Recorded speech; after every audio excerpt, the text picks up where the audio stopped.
Township में BSP कर्मियों की बात ना हो तो क्या बात हो। चूँकि भिलाई निगम के चुनाव में वार्ड नंबर 64 सेक्टर 10 से चुनाव लड़ रहे हैं बीएसपी कर्मी। नाम है अभय कुमार सोनी जी, चूँकि बीएसपी कर्मी हैं और उनको महज पता है कि बीएसपी कर्मियों की समस्या क्या होती है, टाउनशिप में सेक्टरों की समस्या क्या होती है। इसलिए कांग्रेस ने पहली बार इस चुनाव में किसी बीएसपी कर्मी को मैदान पर उतारा है। मौजूद है फ्रेम में। क्या क्या समस्याएं हैं, आपको क्या लगता है कि सेक्टर 10 में, चूँकि पहला वार्ड है, चूँकि इस पहले ये सेक्टर 10 एक ही वार्ड होता था, इस बार 2 वार्ड हो गए, पहली बार आपको यहाँ पे मैदान पर उतारे हैं, क्या कैसा लग रहा है? देखिए, ये बहुत सबसे पहले तो मैं धन्यवाद करूँगा हमारे विधायक जी का, जिन्होंने इस योग्य समझा मुझे और ये मुझे जो टिकट प्रदान किया, प्रत्याशी के रूप में सामने उठा के लाया है। तो मेरी सबसे बड़ी प्राथमिकता ये है, चूँकि मैं भिलाई स्टील प्लांट में विगत 40 वर्षों से नौकरी किया, इसके बाद यहाँ का रहने वाला हूँ। मैं 2-3 डिपार्टमेंट में रहा, स्पेशली मैं मटेरियल मैनेजमेंट सामग्री प्रबंधन विभाग कहलाता, उसमें स्टोर्स में था मैं, और वहाँ से मैं रिटायर्ड हुआ हूँ मैं। और ऑफिसर एसोसिएशन की गतिविधियों में भी संलग्न रहा हूँ, वहाँ का मैं जोनल प्रतिनिधि रहा हूँ। ये कहा जाए कि आपको ओए कोटे से टिकट मिली है। हाँ, तो इस तरीके से उन्होंने मेरे ऊपर विश्वास किया है और मैं उस विश्वास में पूरा खरा उतरना चाहता हूँ। इसलिए मैं पूरे मेरी टीम, मेरे लोग इस चुनाव में उतरे हैं और मेरी प्राथमिकता है सबसे ज़्यादा जो टाउनशिप, जो हमारा क्षेत्र है, जहाँ के हम रहने वाले हैं भिलाई स्टील प्लांट के, तो आज ये मौका मिला है कि मैं उस टाउनशिप की समस्या को, जो मेरे अपने और मेरे भाइयों की है, जो यहाँ पर रहने वाले हैं, उसको मैं बेहतर तरीके से समझ पाता हूँ कि वाकई में समस्याएं क्या हैं। तो मैं उन समस्याओं के लिए आगे जो भी काम करना है, मेरी योजना है, उसमें करूँगा।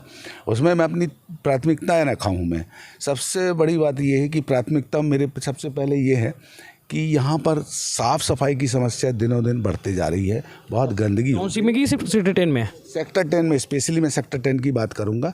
तो सबसे पहले मैं साफ़ सफाई का काम करवाऊँगा और साफ़ सफाई में भी एक फैक्टर ये होता है कि हम सामने का तो साफ़ सफाई करवा देते हैं, बट जो बैकलाइन है ना, इसके बारे में आज तक किसी ने नहीं सोचा। टाउनशिप का हाल है ये, सिर्फ सेक्टर 10 का नहीं, सारे सेक्टरों में यही समस्या है, बैकलाइन समस्या। मैं अपना बैकलाइन में मैं तो यहाँ से शुरुआत करूँगा और शायद वो अगर रोल मॉडल बन जाए तो लोग अपने अपने सेक्टरों में ये करवाएं। मैं तो चाहूँगा कि सारे सेक्टर में हो, क्योंकि हम यहाँ के रहने वाले हैं। अच्छा, एक चीज़ ये पूछ रहा था, आप अपने घर से पहली बार कोई पॉलिटिक्स में आए कि इससे पहले भी रहे कोई? नहीं, मेरा पॉलिटिक्स से कोई दूर का नाता नहीं था। बस इलेक्शन, हाँ, सोशल ऑर्गेनाइजेशन मेरी थी। मैं सेवार्थ ऑर्गेनाइजेशन चलाता था, जिसमें एनवायरनमेंट बेस्ड काम करता था। बिल्कुल, उसमें बहुत सारे हमारे टीचर, स्कूल के डिबेट कंपटीशन ये करवाता था, लोगों को अवेयर करता था, पेंटिंग कंपटीशन होते थे, संगोष्ठियाँ होती थी, ये सब करता था। इसके बाद फिर भिलाई स्टील प्लांट में ऑफिसर एसोसिएशन में जाके यहाँ की जो भी समस्या उनके लिए अपने माननीय अध्यक्ष जी के निर्देशन में हम लोग काम करते थे। और इसके बाद रिटायर होने के बाद उन्होंने मुझे उपयुक्त समझा और उन्होंने सामने रख के मेरा चेहरा, बोले कि अब अपने को यहाँ पे काम करना भिलाई स्टील प्लांट में, लोगों की सुविधा के लिए जो भी ज़रूरत है तो उसके लिए करेंगे। तो फिर मैं सामने आया हूँ और हमारे संवेदनशील विधायक, युवा विधायक, उन्होंने इस चीज़ को समझा।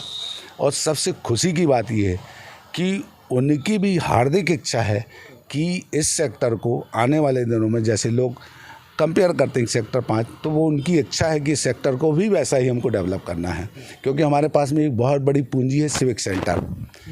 सिविक सेंटर भी आप ही के वार्ड में आता है। तो 25 साल पहले आप जाएं तो यहाँ कुछ नहीं था, तो हम अपने जो भी गेस्ट आते थे उनको कहाँ ले जाते थे? सिविक सेंटर घुमाने के लिए। लेकिन आज थोड़ा सा सिविक सेंटर में सुविधाओं का अभाव है और ये तो बहुत अच्छी बात है कि अभी लास्ट मंथ हमारे माननीय मुख्यमंत्री श्री भूपेश बघेल जी आए थे।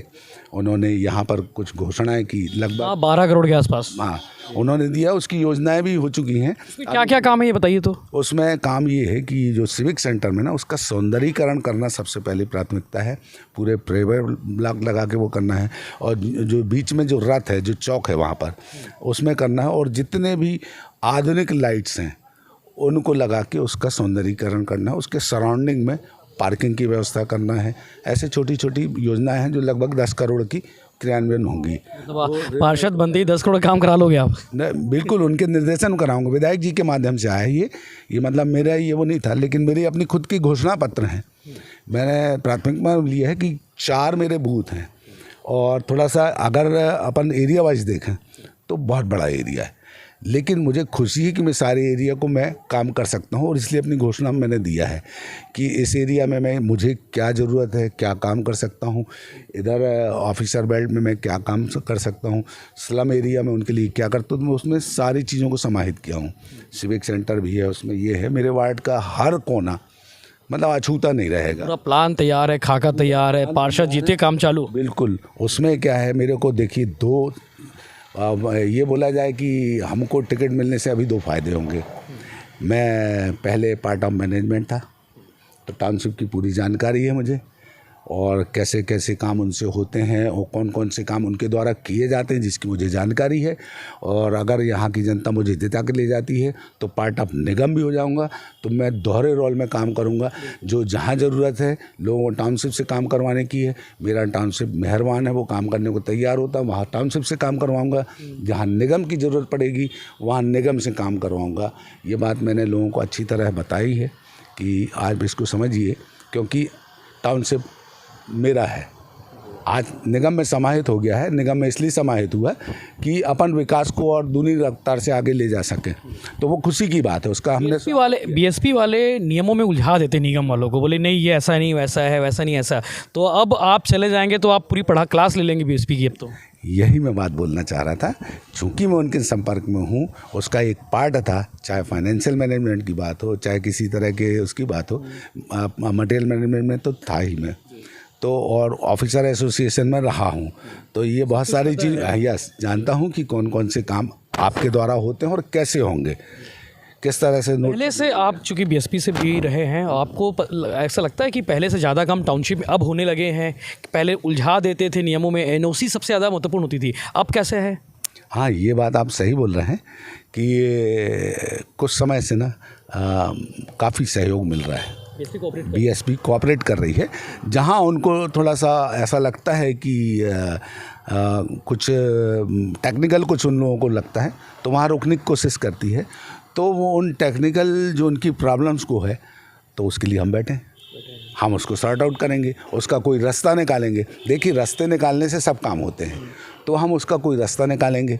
क्या होता है, ब्यूरोक्रेट्स कभी कभी इस टाइप से करता है कि स्ट्रेट फॉरवर्ड बोले ये नहीं हो सकता। मेरा ओपिनियन ये है, हित में होना चाहिए वो। हाँ, तो मेरा ओपिनियन ये है कि ये जन सामान्य के लिए कोई व्यवस्था बनाने जा रहे हैं, तो जो नहीं हो सकता है उसको मैं ये कोशिश कर रहा हूँ कि ये कैसे होगा सर, अपन ऐसा करेंगे, तो उस रास्ते को हम निकालेंगे। और रास्ते निकालने से बनते हैं रास्ते।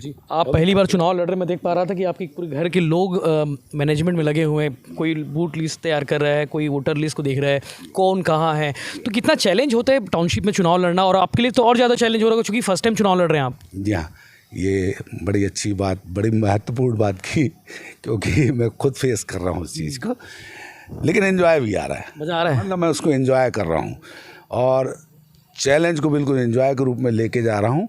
और डेफिनेटली मैं जीतूंगा। पूरी स्टडी हो रही, वर्किंग हो रही है, वर्किंग हो रही है। मेरे एक एक टीम का मेंबर जुटा हुआ है, जो मेरा कॉन्फिडेंस है, जो मेरा आत्मविश्वास बढ़ा रहे हैं, और मैं उसको एंजॉय करते हुए बिल्कुल सफलता की ओर जाऊंगा। मुझे पूर्ण विश्वास है, मुझे अपने विधायक पर विश्वास है जो उन्होंने टिकट दी थी, और इसलिए मैं उनको साबित करके रहूँगा कि हम आ रहे हैं सर, आप आगे बोलिए, आगे रास्ता तैयार करना है हमको। आपके खिलाफ जो चुनाव लड़ रही हैं उपासना साहू, बीजेपी से कैंडिडेट रही हैं, पहले भी कैंडिडेट रही है, एक बार पार्षद रही हुई है, एक बार हार गई, एक बार रही है। टफ नहीं लगेगा आपको उनके सामने? देखिए सर, होता ये है कि भूतपूर्व कौन था, क्या था, सबसे बड़ा मेरा ये है कि मैं किसी की आलोचनाओं में भरोसा नहीं करता। मैं सिर्फ अपने आप पे विश्वास करता हूँ, मुझे अपने कर्म पे भरोसा है, और मैं उस बूते पे चुनाव लड़ रहा हूँ, वो सामने कोई भी आ जाए। क्योंकि बीच में कुछ चर्चाएं हो रही थी, ये हो रहा था, मैंने कहा बड़े चैलेंज से घबराने वाला नहीं हूँ, और इससे भी कोई बड़ा चैलेंज होगा तो उसका भी सामना करने को कर दे रही आपको लग रहा है ना। मैं ये तो पब्लिक बतलाएगी, मैं अपना काम कर रहा हूँ और मैं जीत के लिए कोशिश कर रहा हूँ, और इसके सेक्टर 10 के विकास के लिए कोशिश कर रहा हूँ, जो एक मॉडल सेक्टर है। आने वाले दिनों में यहाँ डेफिनेटली विकास तो होगा, लेकिन पीछे अगर जाके देखें तो एजुकेशन हब है, क्योंकि आपके पास काफ़ी संभावना है, काफ़ी संसाधन भी है। सिविक सेक्टर आपके पास है, सेक्टर 10 एजुकेशन पूरा हब आपके पास है, काफ़ी संभावना है। हाँ, इसीलिए मैं उसको चैलेंज के रूप में लिया हूँ कि नहीं, इसको भी एक रोल मॉडल सेक्टर 10 बना के दिखाऊंगा मैं, क्योंकि मेरे साथ में एक संवेदनशील विधायक है।